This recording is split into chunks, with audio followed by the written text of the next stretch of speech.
Hey guys, Filmsuit here.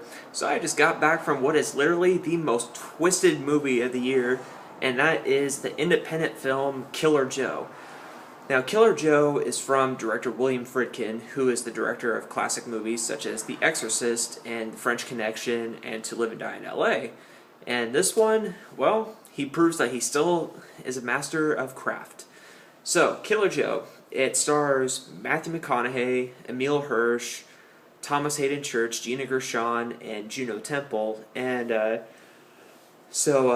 Hirsch, Temple, Church, and Gershon, they all play a very dysfunctional white trash family, and their last name isn't mentioned, but basically, Emile Hirsch, he's the son in the family named Chris. And now Chris is a sleazy drug dealer with a huge gambling addiction, and this lands him in hot water with his employer. And as a result, he owes $6,000 to his employer due to his addiction. So he and his dad Hansel, played by Church, and their mom Charla, not their mom, Chris's stepmom Charlotte, they all conspire to have Chris's biological mom, who is never seen on screen, they conspire to have her killed. So then they turn to a hitman named Joe Cooper, played by Matthew McConaughey, whose daytime job is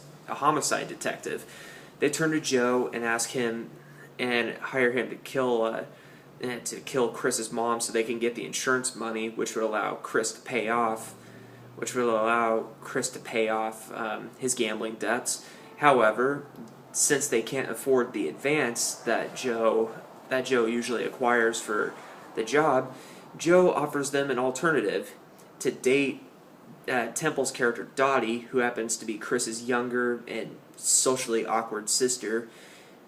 If he could date Dottie as a retainer until they could get the money, and pretty much from there, it becomes one sick and twisted and horribly funny movie.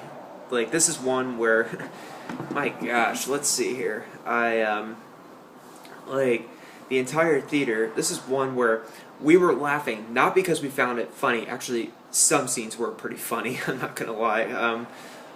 Where we weren't laughing generally because it was funny, we were laughing because of how screwed up and twisted this movie was. Like, the humor, the jokes, the situations, everything, it was a really horrible and perverse movie, and it's rated NC-17 for a reason, I'll just say that.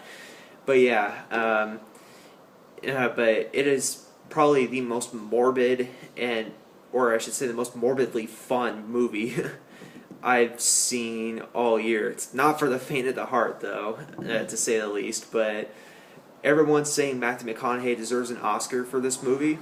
I agree. He's phenomenal here. He pretty much, I don't see him anymore as the annoying guy who never left his parents' house in Failure to Launch, or the charming player from How to Lose a Guy in 10 Days, or Fool's Gold, or any of the other romantic crappy comedies he's done.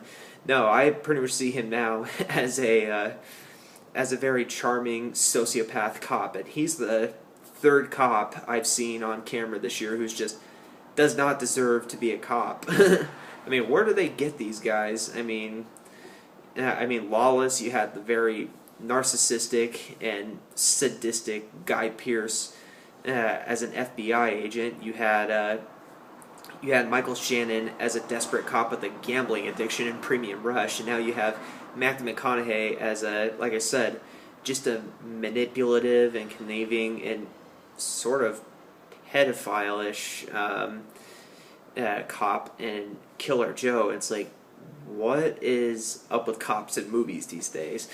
And as for everyone else in the cast, everyone else does a great job.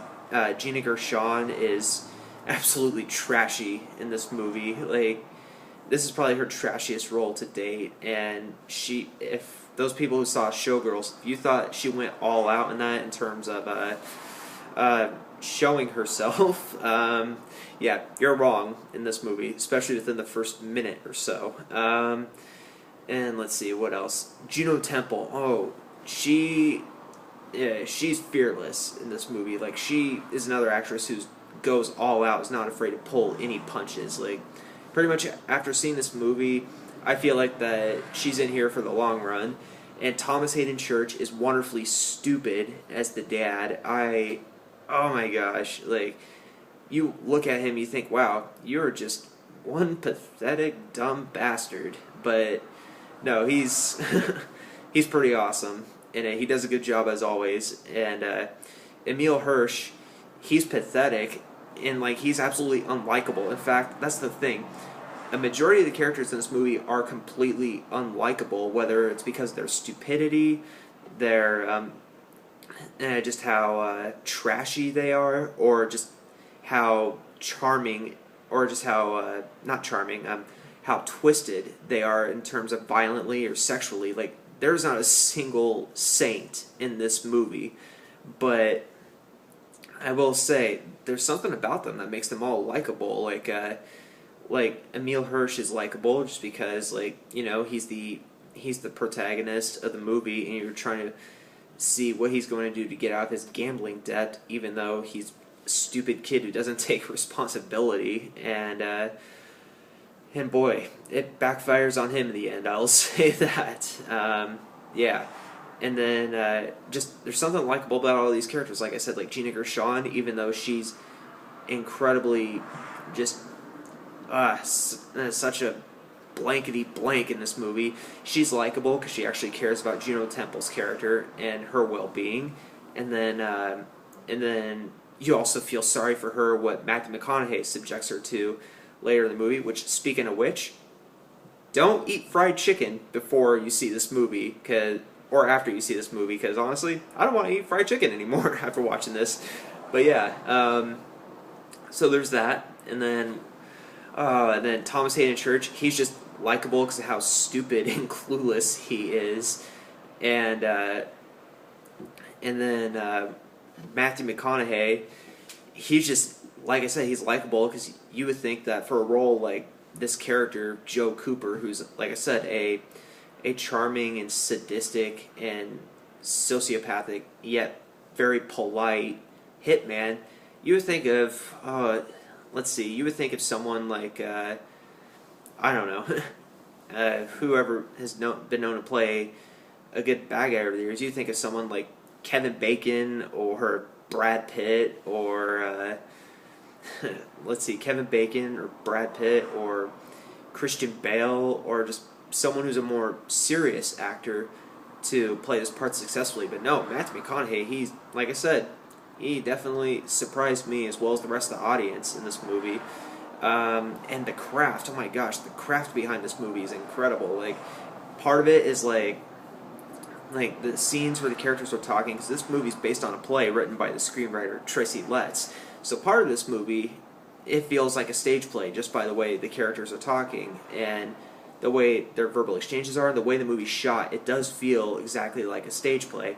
But then there are some scenes where it feels like a gritty crime thriller, and some scenes feel very surreal and reminded me of other surreal crime thrillers like Blue Velvet. And yeah, this movie has a lot of, you can tell there's a lot of Blue Velvet related elements to it.